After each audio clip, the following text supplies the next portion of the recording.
Cap 26 here, just repairs and hobbies. And I printed this print off the internet. I'm going to show you how to preserve it and make it a little bit more solid so it lasts longer.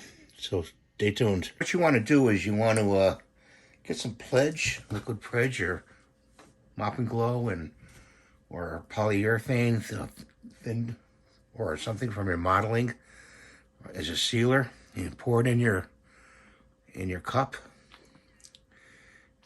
Okay, like that. And you go over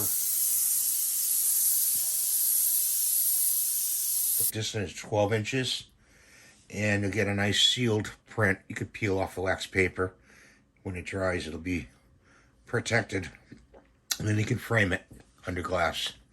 That's what I want to show you today. Thanks for watching, and please rate and subscribe and give me the thumbs up. Bye for now.